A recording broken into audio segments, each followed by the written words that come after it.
بسم اللہ الرحمن الرحیم۔ السلام علیکم۔ تنویر مسبیک چینل میں آپ کی خدمت میں ایک اور ویڈیو لیکچر کے ساتھ حاضر ہوں۔ جیسا کہ آپ جانتے ہیں ہم نے کورس کوڈ 419 BA علم التعلیم کے لیکچرز کا آغاز کیا ہوا ہے اور ابھی تک ہم اس کے 2 یونٹ کا ریکارڈ کر کے اپلوڈ کر چکے ہیں اور ہم نے ابھی تیسرے یونٹ کے لیکچرز کا آغاز کیا ہوا ہے اور تیسرے یونٹ کا ایک لیکچرز کا ایک پارٹ ہم ریکارڈ کر کے اپلوڈ کر چکے ہیں اور آج اس کا دوسرا پارٹ ہے جس کو ہم ڈسکس کرنے جا رہے ہیں۔ اس سے پہلے کہ لیکچرز کا آغاز کریں تمام اسٹوڈنٹس سے گزارش ہے چینل کو سبسکرائب کریں، بیل آئیکن کو لازمی کلک کریں اور تاکہ آنے والی تمام ویڈیو آپ کو انٹیمیشن مل سکے اور آپ سے مستفید ہو سکے۔ یونٹ 3 کے لیکچرز کا پارٹ 2 جس میں اسلام کی پہلی 2 صدیوں میں تعلیم کی ترقی کے بارے میں بتایا جائے گا۔ عہد نبوی میں یعنی کہ نبی کریم صلی اللہ علیہ وسلم کے دور میں جو اسلامی نظام کی تعلیم کی بنیاد رکھی اس کا پہلا مرکز مسجد نبوی تھی۔ صفہ کی درسگاہ یہیں واقع تھی۔ اس درسگاہ میں تعلیم کا کام کرنے والے صحابہ کرام کو اصحاب صفہ کا نام دیا جاتا ہے۔ ان میں سے ابن مکتوم، مصعب بن عمیر، معاذ بن جبل، عمر بن حزم، خبیب بن عبدی، عام بن ثالث، عبداللہ بن مسعود، سالم ابی بن کعب رضوان اللہ علیہ اجمعین جیسے بلند لوگ اور بلند ہستیاں شامل ہیں۔ خلفائے راشدین کا دور۔ خلفائے راشدین کے دور میں اسلامی جو نظام تعلیم کا جو آغاز ہوا وہ بہت عرب کے زیادہ سے زیادہ جو علاقوں میں پھیلا گیا اور اس میں شام، فلسطین، ایران، عراق، مصر جیسی عہد میں فتوحات کا سلسلہ ختم کرنے کے بعد ان میں اسلامی تعلیمات کا آغاز ہوا اور مغرب میں مصر سے آگے مغربی افریقہ اور اسپانیہ کی جانب بڑھنے لگا۔ جب مشرق میں وہ برصغیر پاک و ہند کی سرحدوں کو چھو رہا تھا اس وقت اس کے مختلف اقوام میں یہاں پہ آباد تھیں جن کے مذہبی عقائد، زبانیں، معاشرت، کلچر بھی مختلف تھا۔ اسلامی فتوحات کا مقصد محض رقبہ ارض پر قبضہ نہیں کرنا تھا بلکہ علاقوں کے قدرتی وسائل اور قدرتی جو معلومات پر تصرف کرنا تھا۔ اس مقصد خدا تعالیٰ کی وحدت اور رسالت کے نظریات کے تحت انسانی معاشرے میں ایک انقلاب برپا کرنا تھا جو کہ اسلامی نظام تعلیم کے مطابق ہی ہونا تھا۔ چنانچہ خلفائے راشدین کے دور میں اسلامی تعلیمات کے پھیلاؤ کے لیے صحابہ کرام سلطنت کے دور دور علاقوں تک پہنچے اور اپنی دستگاہیں قائم کی۔ ان میں عمران بن حسیس فلسطین میں، معاذ بن جبل مدائن میں، عبداللہ بن مسعود حمص میں، عبادہ بن صامت دمشق میں، ابو راد شام میں، عبد الرحمن بن قاسم مصر میں، زبان بن ابن جبلہ اور مسجد نبوی میں مدینہ منورہ میں جابر بن رضوان الاجمعین تعلیم و تبلیغ کے فرائض سر انجام دینے میں مصروف ہو گئے۔ قرآن و حدیث کی تعلیمات کا آغاز ہوا۔ اس کے قواعد و ضوابط اور اس کے عادات و اعتبار کی تعلیم دینا آسان کام نہیں تھا، جبکہ فاتحہ عربوں اور مفتوح عوام کے درمیان جو لسانی، معاشرتی اور تمدنی امتیازات حائل تھیں، رکاوٹیں تھیں، یعنی کہ مختلف قسم کے معاشرتی، زبانی اور جو ان کا جو کلچر تھا وہ قرآن کی تعلیمات پر یقین محکمل میں سیکھنے سکھانے کو دنیاوی مشکلات سمجھنے کی بجائے دینی فریضہ خیال کرنا اور اسے خدا کی خوشنودی کے طور پر اختیار کرنا۔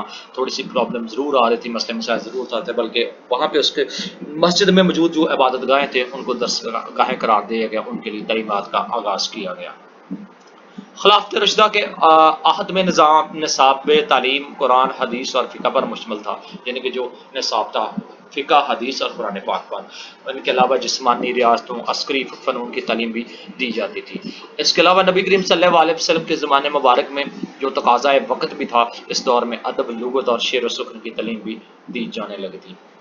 طریقہ تعلیم قولی اور سماعی تھا۔ مسجدی درسگاہوں کا بھی دینی تعلیم تھی، علاوہ مکان یعنی مدرسے تعمیر کرنے کا بھی رواج نہیں تھا۔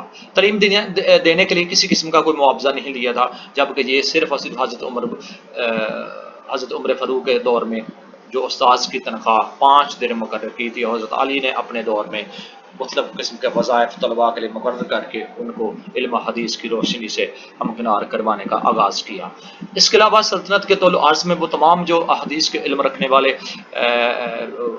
اساتذہ تھے یا طالب علم جو حاصل کر سکتے ان کو پھیلایا گیا اور حدیث جمع کرنے کا کام شروع کیا گیا۔ حضرت داؤد نے تعلیم میں ایک اختراع کی، ایک 10 طلبہ کی علیحدہ جماعت بنا کر تعلیم کی درجہ بندی کی۔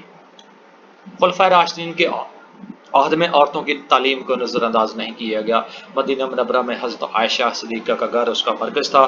ان کے حلقہ تدریس میں مرد بھی شامل ہوتے تھے۔ حضرت فاطمہ زہرا فن و عروض، خطابت اور عائشہ بنت طلحہ علوم، علم نجوم اور ذوق سخن میں اعلیٰ درسگاہ رکھتی تھیں۔ بنو امیہ کا دور، اسلامی فتوحات کا سلسلہ اور وسیع ہوتا گیا۔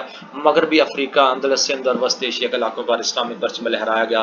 تعلیم و تبلیغ کی ضروریات بڑھنے لگی۔ جو اقوام ہلالی پرچم کے رنگین کے سائے تلے اسلامی تعلیم سے آغاز کرنا ضروری تھا، اسی دور میں مسلمانوں میں قرآن مجید کی آیات کی تشریحات کا آغاز ہوا۔ اموی حکمران نہایت علم دوست اور علم پر برتے، ان کے دور میں کئی نئے علوم کی بنیاد رکھی گئی۔ علوم و فنون کے زبانی یادداشتوں پر بھروسہ کرنے کی بجائے انہیں کرتاس پر منتقل کرنے کا آغاز ہوا۔ عہد نبی کی تدوین کی گئی قرآن مجید کی پہلی تفسیر خلیفہ عبد المالک بن مروان کے حکم سے ابن جبیر نے لکھی۔ حجاج بن یوسف نے، جس کے ابتدا میں پیشہ مولمی سے تھا، قرآن مجید پر آراو لگوائے۔ تصنیف و تالیف و تراجم کا کام شروع ہوا۔ جگہ جگہ کتب خانے قائم ہوئے۔ یہ بنو امیہ کا دور تھا اور لوگوں کو باعث نصیب کے دستگاہیں کا آغاز ہوا۔ ابن اثار نے اس دور میں یونانی طب کی کتابوں کے ترجمے کیے۔ ابا سعود نے اصول لغت اور علم نحو کے قواعد مرتب کیے۔ علم عرض و حروف کے گواہی کے بانی خلیل کا تعلق بھی اسی زمانے سے تھا۔ حضرت امیر معاویہ کا پوتا شہزادہ اصول خالد فلسفے، طب اور کیمیا کا عالم تھا۔ اس کے علاوہ یہ کام اموی حکمران ہشام بن عبد المالک نے بھی اپنے زمانے میں کیے، جس میں اموی خلیفہ حضرت عمر بن عبد العزیز نے اساتذہ کی معقول تنخواہیں مقرر کی۔ اموی سلطنت میں بصرہ اور کوفہ علمی مراکز تھے۔ عباسی دور میں جو اسلامی تعلیمات کا وہ دوسری پہلے صدی کے نصف کے اختتام سے پہلی حکومت باغ دور بنو عباس نے سنبھال لی۔ عباسی دور میں اسلامی تہذیب و تمدن کا سنہری دور کہلاتا ہے۔ عباسیوں کا در خلافہ بغداد تھا، جسے اسی غرض کے لیے خلیفہ جعفر المصب نے تعمیر کروایا۔ بغداد بہت جلد عروس و بلاد بن گیا۔ نمبر خلفاء منور ہارون الرشید اور مامون الرشید نے علم و حکمت کے موتیوں کو یہاں اکٹھا کیا۔ منصور بذات خود علم حیت کا ماہر تھا، اس نے اپنی سلطنت میں طب و قانون کی تعلیم کو فروغ دیا۔ ہارون الرشید کے تہذیبی کارناموں کی وجہ سے پورے یورپ میں شہرت حاصل کی۔ پہلا میڈیکل کالج اسی زمانے حکومت بغداد میں قائم ہوا اور اس کا بڑا شفا خانہ بھی تھا۔ مامون الرشید نے بغداد کو سائنسی تحقیقات کا مرکز بنایا۔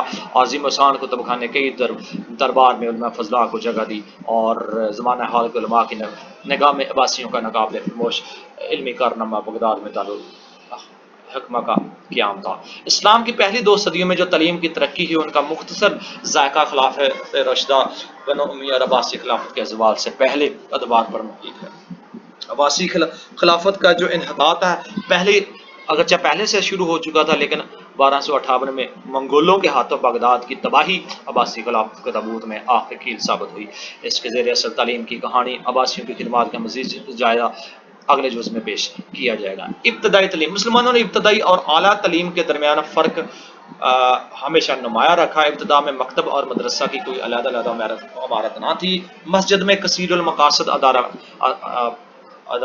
تھی، مکتب اور مدرسے کے طور پر بھی استعمال کی جاتی ہے۔ کسی معلم یا پڑھانے والے کا گھریلو کوئی اور نجی عمارت بھی اسی کے لیے مقصد میں لائی جاتی ہے۔ پہلی صدی ہجری میں مکتبوں کا ذکر اس کے حوالے میں بڑا واضح طور پر ملتا ہے کہ جب وہ طفل مکتب تھا، مثلا ایک شخص نے بیان کیا کہ ابو درداء نے اس کی تختی پر یہ الفاظ لکھے: جوانی میں حکمت کی بات سیکھو تاکہ بڑھاپے میں تم دوسروں کو اس کی تعلیم دے سکو۔ حجاج بن یوسف جو مثالی سخت گیر حاکم تھا، وہ ابتدا میں معلمی کے پیشے سے متعلق تھا اور اس کا باپ بھی معلم تھا۔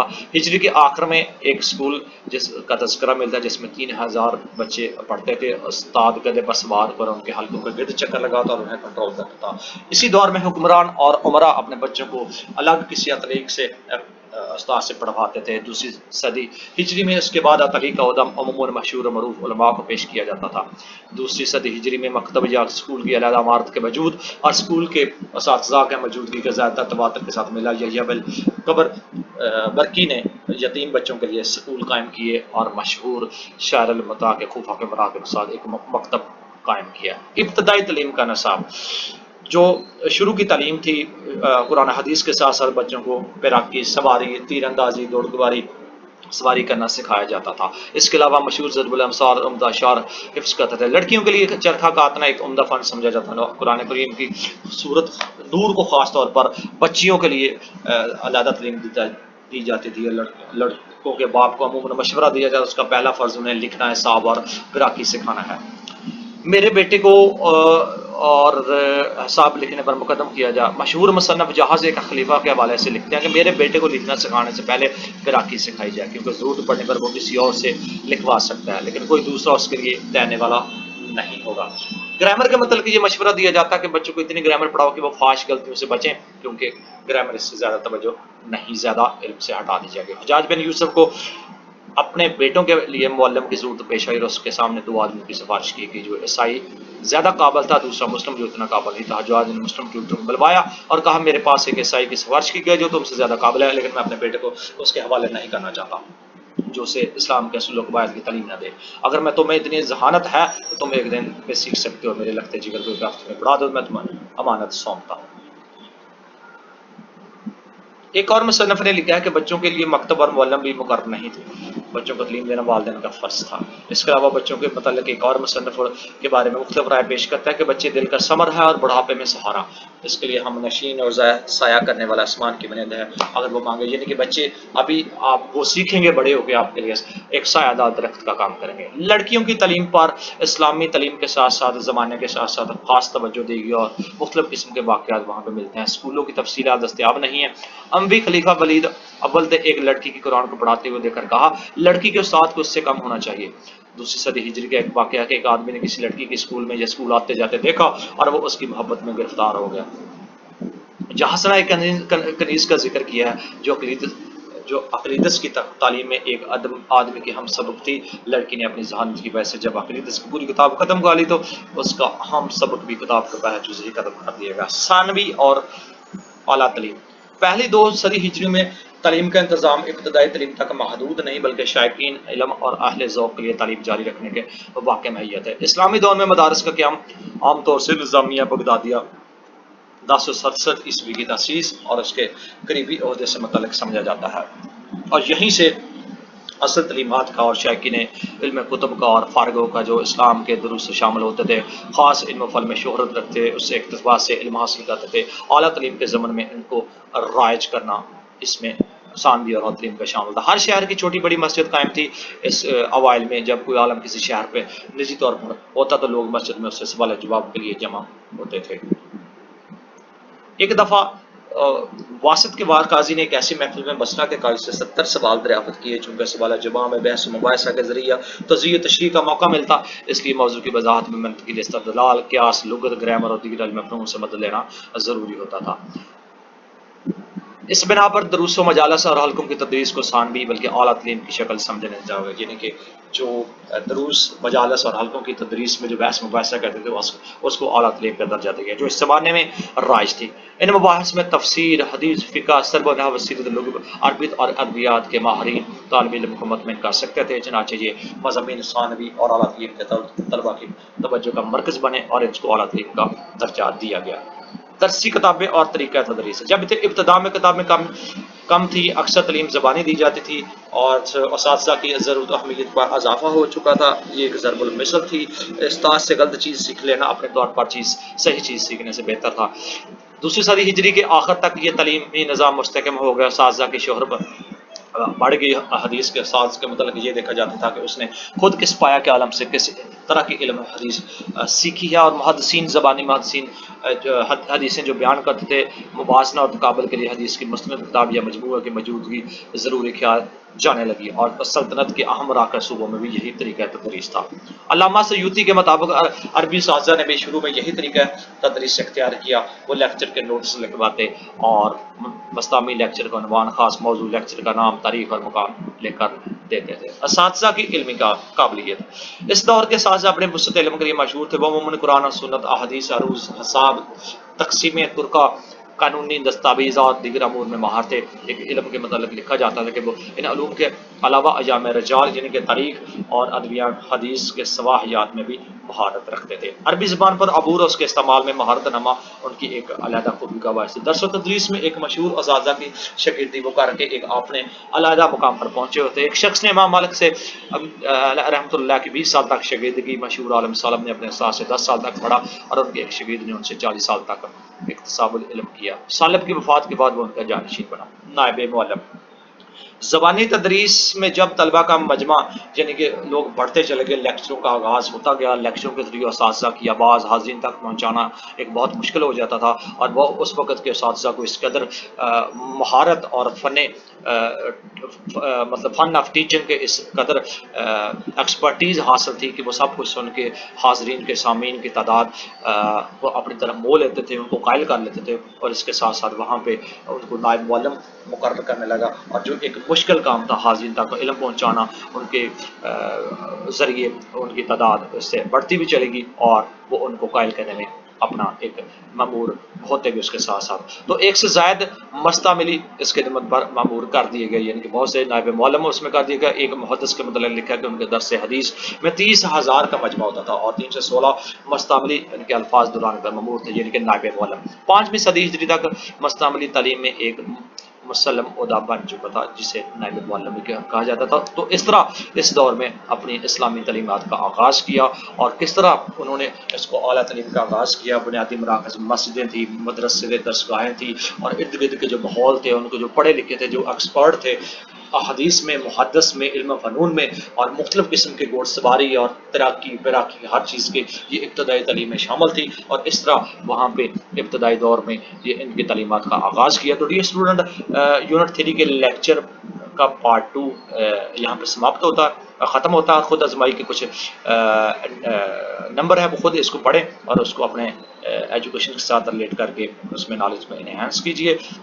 لیکچر کا پارٹ 3 جس میں ازمنہ وسطی میں تعلیمی اداروں کا قیام فروغ ہے، اس دفعہ پھر حاضر ہوں گے ایک اور ویڈیو کے ساتھ۔ اس کے ساتھ ہی ہمیں دیجیے اجازت، ہماری طرف سے اللہ حافظ۔